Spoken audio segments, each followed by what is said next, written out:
فراکسیۆنی کۆمەڵی ئیسلامی کوردستان لە ڕێگەی یادداشتێکەوە کە ژمارەی یاسایی پەرلەمانتاران واژۆیان لەسەر کردووە و ئاراستەی دەستەی سەرۆکاتی پەرلەمانی کردووە داوای کۆبنەوەکی تایبەت لەسەر پرسی هەناردەی نەوتی هەرێم و داهاتەکەی و موچەی فەرمانبەرانی هەرێم دەکات. پارەکەی چی لێ دەکاتەوە بەڵام ئەدی ئەو نەوتێ بەتان کردەڕوە ئەدی بێنەوتانی کە عادی ئەحزابە ئەدی ئەوکاری زۆر ئەوەی کە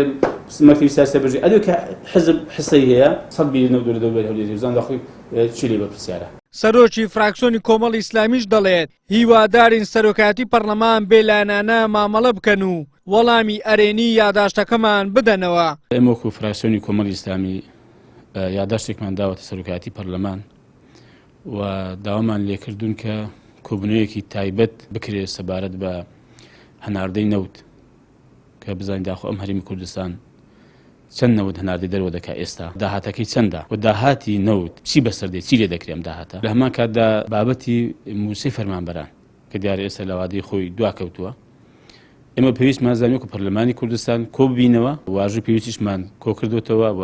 ئەم داواکاریە ئاراستی سەرۆکاتی پەرلەمانش کراوەکە بە پێی پێڕێونی خۆی پەرلەمان پێویستە پەرلەمان بەدەم ئەم داوای ئێمەوە بێ و کۆبنەوەیەکی تایبەت بۆ ئەم بابەتانە بکە.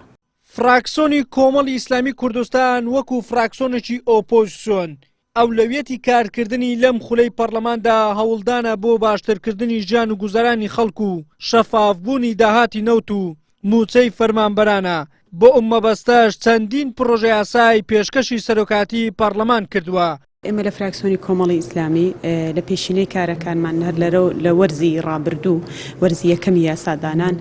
پێشکەشکردنی چەند پێشنیازی یاسایەک بۆ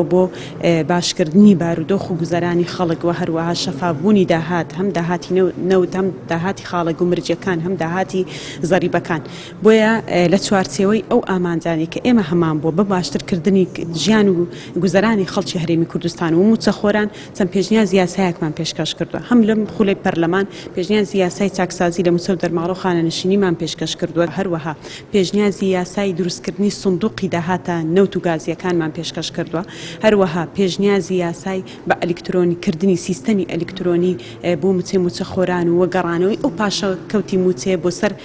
ئەوە حیساببانقی موچەخۆران و بە جۆرێکە هەر موچەخۆرێک حیساببانقیەکی هەبێ لە چوارچێوەی ئەمەدا حکوومەت خەرجەکانی خۆی بداتەوە بۆ موچەخۆران. هەوڵەکانی فراکسیۆنی کۆمەڵی ئیسلامی بۆ شەفافبوونی داهاتی نەوت و موچەی فەرمانبەران لە کاتێکدا لە سەرەتای دەست بەکاربوونی کابینەی نوێ لایەنە بەشداربووەکانی حکوومەت بەڵێنیاندا کە چاکسازی بکەن و موچەی فەرمانبەران لە کاتی خۆیدا دابەش بکەن داهاتی نەوتی ژڕون بێتن بەڵام تا ئێستا ئەو کارەیان نەکردووە بۆیە فراکسیۆنی کۆمەڵ دەیەوێت لە ڕێگەی فشارە مەدەنیەکانەوە لە پەرلەمانی کوردستان حکوومەت ناچار بکات بەڵێنەکانی بکاتە کردار.